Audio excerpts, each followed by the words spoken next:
नमस्ते।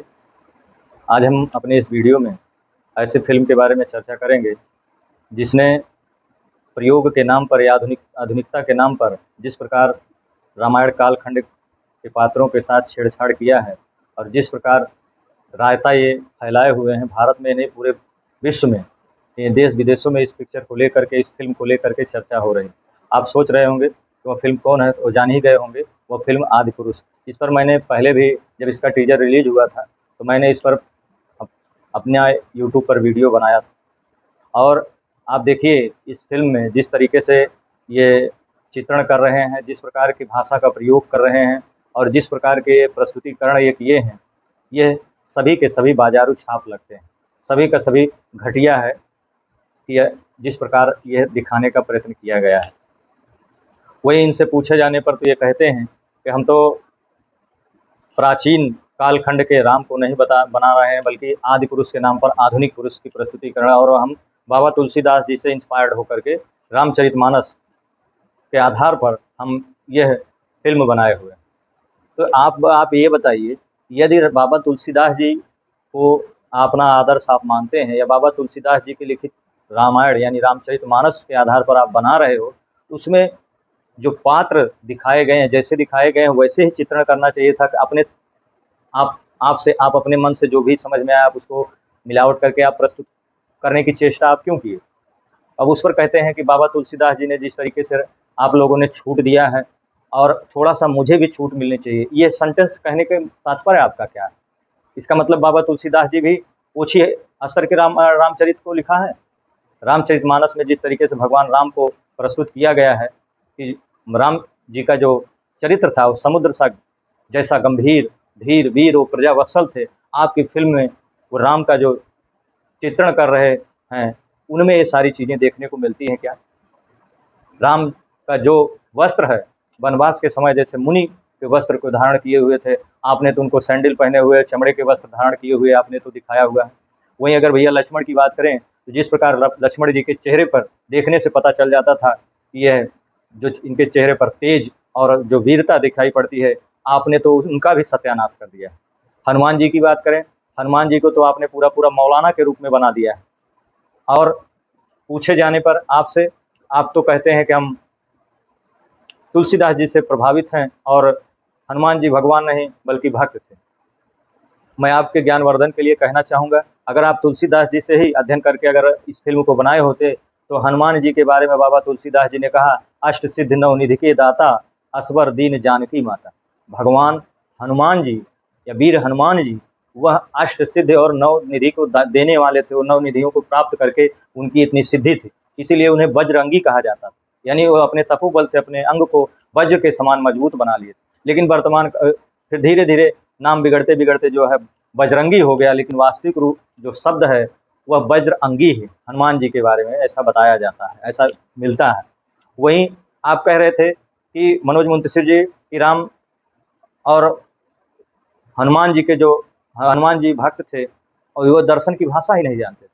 आपको हम बताना चाहेंगे कि जब माता सीता का हरण रावण ने कर लिया था, उस समय जब ढूँढते-ढूँढते वो किष्किंधा पर्वत के पास पहुँचते हैं, तो जब उनकी भेंट हनुमान जी से होती है और जिस प्रकार का संवाद उनका होता है, तो लक्ष्मण से प्रभु श्री राम कहते हैं, यह व्यक्ति तो चारों वेदों का ज्ञाता है, पूर्ण अष्टाध्यायी, निरुक्त और व्याकरण को जानने वाला है।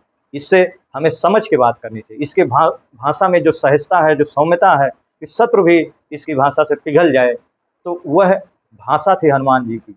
आप कह रहे हैं कि उनको दर्शन की भाषा नहीं आती थी।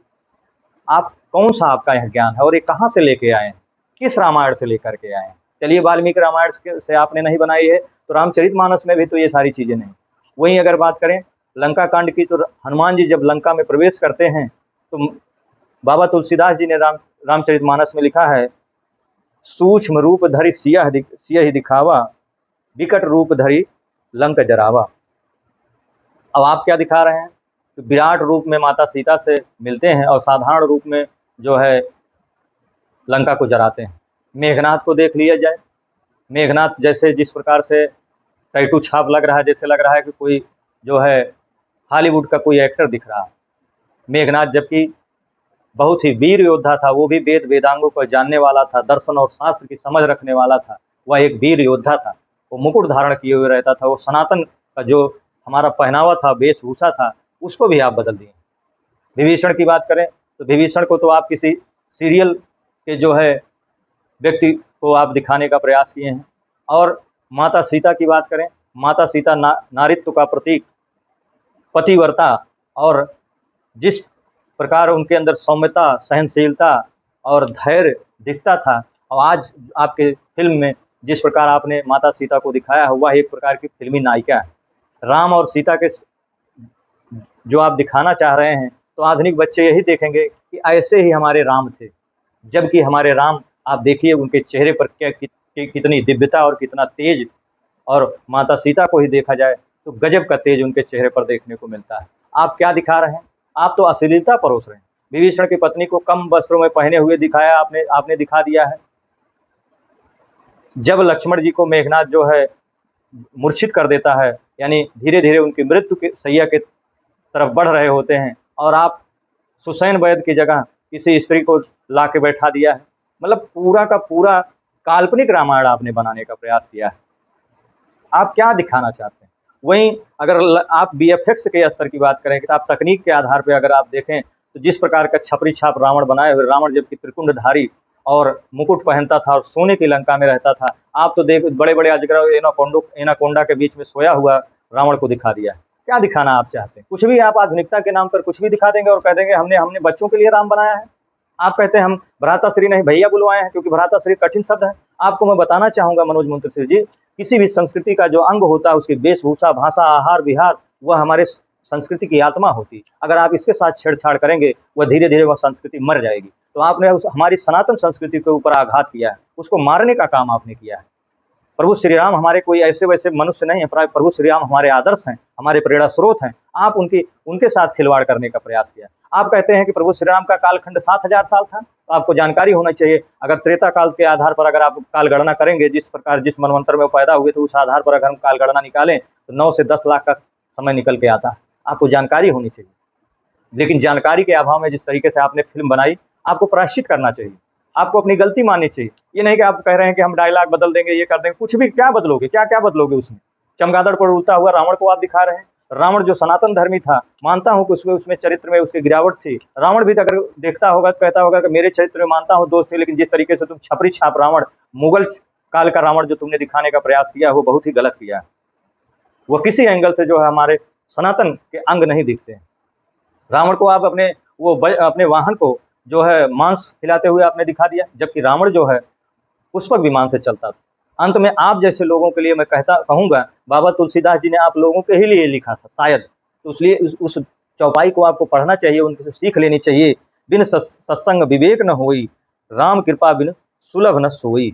यानी बिना सत्संग के, बिना किसी अच्छे व्यक्ति या जानकार व्यक्ति के समक्ष बैठे, जो अपने वेदों को जानता हो, जो अपने दर्शन को जानता हो, जो अपने शास्त्रों की समझ रखता हो, जो अष्टाध्यायी को पढ़ता हो, जो है निरुक्त को समझता हो, उनके समक्ष जा करके शिक्षा लेने की जरूरत है। इसलिए आप जो जाहिलता का परिचय दे रहे हैं, कृपया वह परिचय देना बंद करें। अगर इस तरीके से आप फिल्म बनाना चाह रहे हैं, तो हाथ जोड़कर मेरा निवेदन है कि आप इस तरीके की फिल्में ना बनाएं, और जैसे आप फिल्में बना रहे हैं वैसे ही फिल्म बनाएं, क्योंकि आप लोगों के बस की बात नहीं है कि वेदों का ज्ञान ग्रहण कर पाना, शास्त्रों का ज्ञान ग्रहण कर पाना, उपनिषदों का ज्ञान ग्रहण कर पाना, दर्शनों का ज्ञान ग्रहण कर पाना।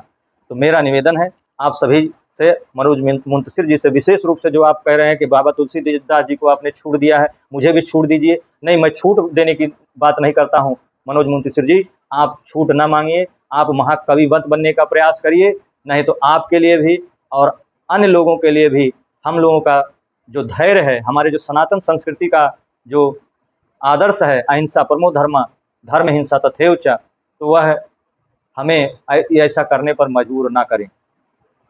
इसलिए मैं आपसे निवेदन करता हूं कि ऐसी फिल्में अगर आप आगे बनाना चाहते हैं तो आप ना बनाएं, और भी जो लोग आपके सहयोगी हैं वो भी ना बनाने की चेष्टा करें, क्योंकि इससे हमारी ही नहीं, हमारे आदर्शों की जो छवि होती वह धूमिल होती। और मैं अंत में यह संदेश देना चाहूँगा अपने सनातन भाइयों को, ये ऐसी घटनाएं क्यों होती हैं। आज सिनेमा का टारगेट सनातन धर्म क्यों बन गया है? क्योंकि हमने वेदों को पढ़ना छोड़ दिया। क्योंकि हमने शास्त्रों को पढ़ना छोड़ दिया, हमने दर्शन को पढ़ना छोड़ दिया, हमने उपनिषदों को पढ़ना छोड़ दिया, हमारे जो ऐतिहासिक ग्रंथ है उसको हमने पढ़ना छोड़ दिया, उसके एवज में हमने मिलावटी ग्रंथ को पढ़ना शुरू कर दिया है। और हम उन गुरु घंटाल और पाखंडियों के चक्कर में फंसे हुए हैं, जिन्होंने इस तरीके की ओछी भाषा का प्रयोग करते रहते हैं अपने सत्संगों में, अपने कथाओं में। कोई अली मौला कह रहा है, कोई कह रहा है कि अजान शुरू हो जाए तो रामायण और गीता का पाठ बंद कर देना चाहिए, इस तरीके की भाषा का प्रयोग करते हैं। और ये इंटरव्यू में कह भी रहे थे, मनोज मुंशी जी इस चीज़ को कह भी रहे थे कि ये सब चीज़ें तो मैंने कथाओं से और राम जी का जहाँ चित्रण होता है मैंने वहाँ से लिया है, लोग बड़े चाव से देखते हैं।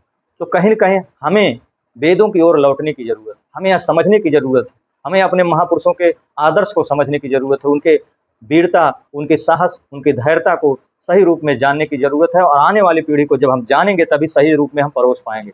तो आप लोगों को यह वीडियो कैसे लगा? यदि अच्छा लगा तो ज़्यादा से ज़्यादा शेयर करें, सब्सक्राइब करें और कमेंट में अपने विचार ज़रूर दें।